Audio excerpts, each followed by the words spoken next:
Now I'm gonna do the UVs, and my main process for doing UVs on this thing is I do UVs and the normals or like the shading at the same time. I'm setting edges to be hard or soft depending on where it makes sense, where I feel like it makes sense, but that also informs where I'm gonna put in my UV seams.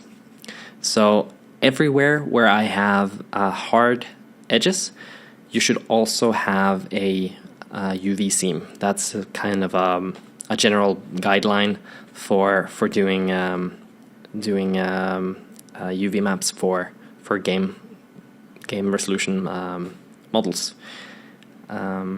So you see, I'm just going through and trying to think about, okay, where do I want to split up my my UV map, and which edges do I want to have soft, and which do I want to have hard.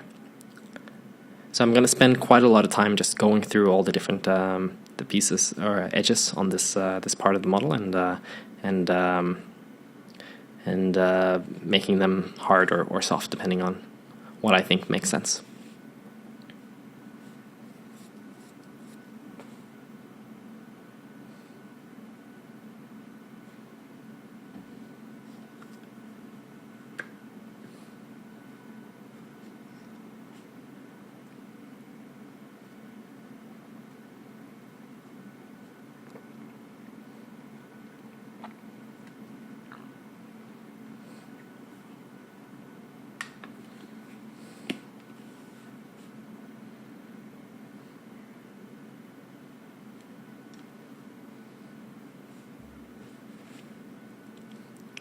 So generally, I'm trying to take flat pieces and or pieces that are somewhat flat, and I try to group them together.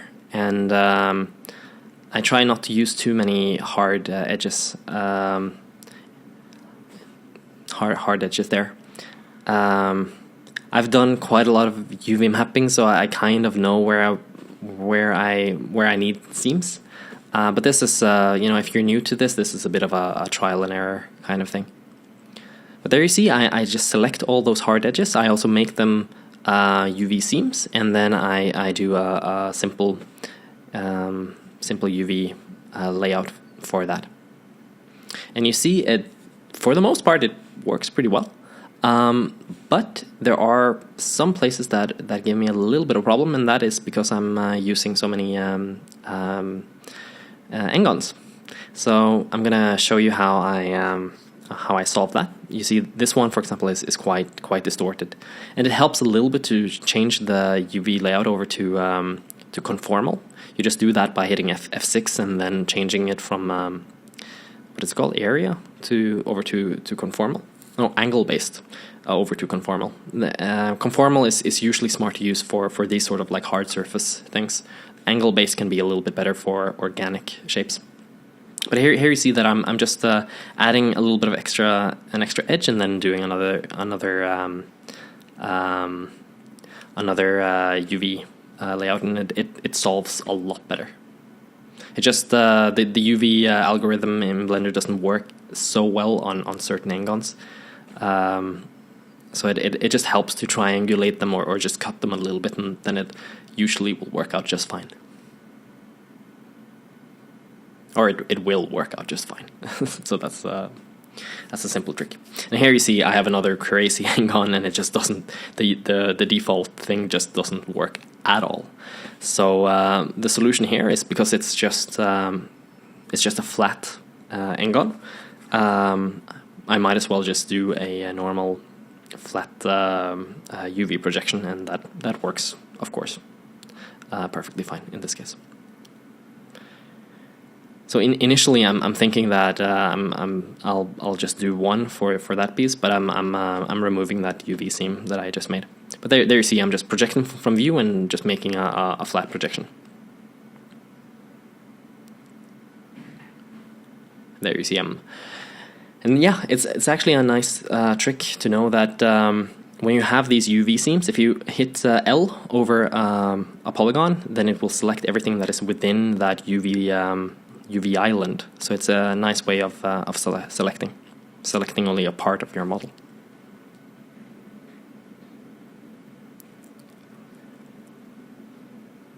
And here you can see the same basic technique. I'm thinking about where I want to have my UV seams, and some places I'm adding just a normal UV seam, and some places I'm just making them hard. And I know that everywhere where the thing is, where an edge is hard, I will also do a UV seam.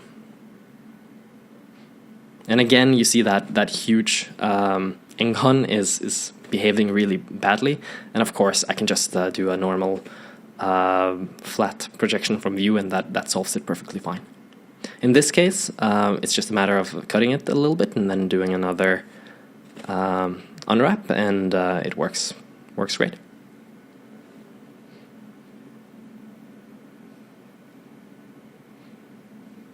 And yeah, there you saw very quickly I'm using a tool called Multi-UV Edit.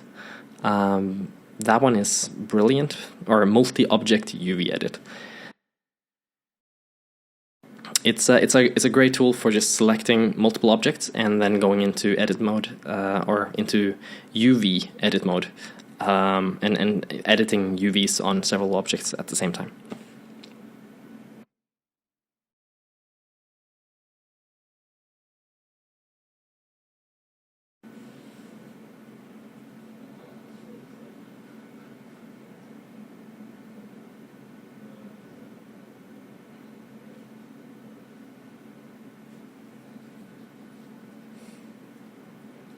And here you see I split off the model into two different layers. So the idea here is that I'm trying to bake the high resolution and the low resolution.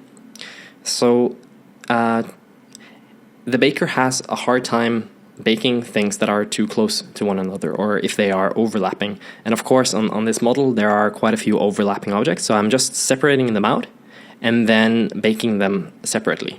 They still bake to the same image. Here you see that I'm just making a 4K image and then I'm baking. It's a very fast bake, and I'm doing normals and normal space tangent, and that's the standard type of normal map. And here you see I have the rest of the model, and I just make sure in the bake options that I turn off clear, so that it doesn't clear the doesn't remove what I already baked, so it just adds to the existing bake. And in the end here, I found those little knobs at the end of the magazine to be really troublesome to bake, so I just bake them separately. So anything that is hard for you to bake, it's usually you can solve that by just splitting them off and just baking them separately. Yeah. So here you see I have a decent bake for the entire thing, and I'm setting up a display material. In this case, I'm just setting it up in the old Blender internal, and I'm just setting up a texture set to normal and tangent space, and adding it to the normal input.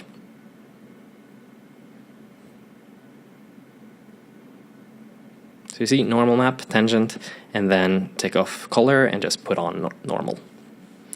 So if you go into GLSL, then that should display properly. Hopefully, if you've set things up properly. So yeah, that's how I did the normal maps and the UVs and the shading for this model. And yeah, let's move on to the body.